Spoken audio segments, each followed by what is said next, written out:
বিসমিল্লাহির রহমানির রহিম। আসসালামু আলাইকুম। আশা করছি সবাই অনেক ভালো আছেন। তো আজকে যে বিষয়টি নিয়ে কথা বলবো সেটি হচ্ছে প্যারাগ্রাফ নিয়ে। তো আজকের এই ভিডিওটি যদি আপনি দেখেন তাহলে একটি প্যারাগ্রাফ দিয়ে আপনি 50টিরও বেশি প্যারাগ্রাফ লিখতে পারবেন। তো এই প্যারাগ্রাফটি দিয়ে আপনি ভালো দিক যেগুলো আছে এইগুলোকে আপনি লিখতে পারবেন। এখানে আমি 12টা প্যারাগ্রাফের নাম লিখেছি, কিন্তু এই শুধু 12টাই না, আপনি চাইলে 50টারও বেশি প্যারাগ্রাফ এটা দিয়ে লিখতে পারবেন। যত ভালো দিক আছে সেটা এই ফরম্যাট দিয়ে লেখা যাবে। তো এখানে যেমন রয়েছে মোবাইল ফোন, কম্পিউটার, টেলিভিশন, টি স্টার, এরকম অনেকগুলো আছে যেগুলো আপনি এই ফরম্যাটটা দিয়ে লিখতে পারবেন। তো চলুন আমরা দেখে আসি সেই ফরম্যাটটা, এবং আমরা আজকে বাংলা সহকারে সেই ফরম্যাটটা শিখবো যাতে আমরা সহজে বিষয়টা মুখস্থ করতে পারি। তো এই হচ্ছে সেই ফরম্যাটটা, যে ফরম্যাটটা শিখলে পারে আপনি 50টারও বেশি প্যারাগ্রাফ লিখতে পারবেন। তো এটা আমরা আজকে বাংলা সহকারে শিখবো, যেটা বললাম। আসলে ইংরেজিটা যদি আমরা বাংলা করে পড়ি তাহলে আমাদের অনেকটা সহজ হয়ে যায়, কারণ আমাদের মাতৃভাষা যেহেতু বাংলা, তাই আমরা যদি একটা জিনিস বাংলায় পড়ি তাহলে সেটা আমাদের বুঝতে সুবিধা হয়। তো এই জন্য আমরা এই ইংলিশটা সুন্দরভাবে বাংলা করে পড়বো এবং এর মিনিংটা আমরা জানবো, যাতে আমরা সহজেই বুঝতে পারি এবং আমাদের এই বিষয়টা মনে থাকে। তো এখানে আছে there are many important parts of our life. এর মানেটা কি? এর মানেটা হচ্ছে আমাদের জীবনে অনেক গুরুত্বপূর্ণ জিনিস রয়েছে।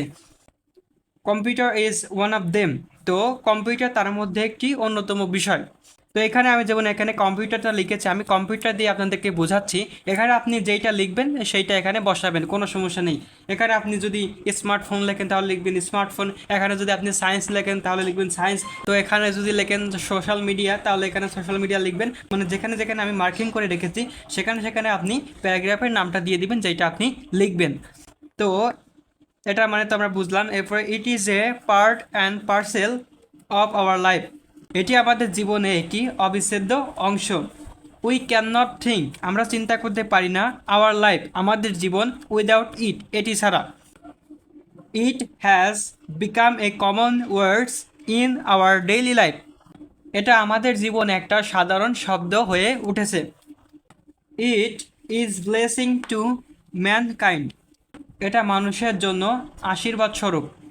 But it is a matter of sorrow, কিন্তু দুঃখের বিষয় এই যে that people of our society do not realise the importance of computer. কিন্তু দুঃখের বিষয় এই যে আমাদের সমাজের লোকজন এর গুরুত্ব উপলব্ধি করতে পারে না। তো এই ছিল আমাদের প্রথম প্যারাটা। এরপর আমরা দ্বিতীয় প্যারাটা দেখব। তো এই হচ্ছে আমাদের দ্বিতীয় প্যারাটা, এটা এখন আমরা শিখব। তো so they can not improve themselves, তাই তারা তাদেরকে উন্নত করতে পারে না, বা সুতরাং তারা তাদেরকে উন্নত করতে পারে না। It helps in many ways, এটা আমাদেরকে নানাভাবে সাহায্য করে। It makes our life easy and comfortable, এটা আমাদের জীবনকে করে তুলেছে সহজ ও স্বাচ্ছন্দ্যময়। Our happy life depend on it, আমাদের সুখী জীবন নির্ভর করে এটির উপর। It is such kind of element that is charming and enjoyable, এটা এমন এক ধরনের উপাদান যেটা আমাদের জন্য খুবই মনোমুগ্ধকর এবং উপভোগ্য। It is great source of happiness in our daily life, এটা আমাদের দৈনন্দিন জীবনের জন্য আনন্দের একটা উৎস। অ্যাভোভ অল, সর্বোপরি, it is very helpful for us, এটা আমাদের জন্যই খুবই গুরুত্বপূর্ণ। তো এই ছিল আজকের এই প্যারাগ্রাফটা, মানে আজকের এই ফরম্যাটটা। এটা যদি আপনি ভালোভাবে বুঝতে পারেন তাহলে ইনশাল্লাহ আপনি 50টারও বেশি প্যারাগ্রাফ লিখতে পারবেন। তো এটা একটু কষ্ট করে মুখস্থ করে নিলেই আপনার জিনিসটা হয়ে যাবে। তো দেখা যায় যে একটা ক্লাস ভিডিওতে অনেক সময় ভুল ত্রুটি হয়ে যায়।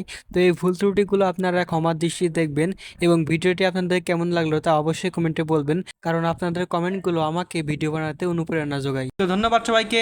আজকের ভিডিওটি এ পর্যন্তই। আল্লাহ হাফেজ।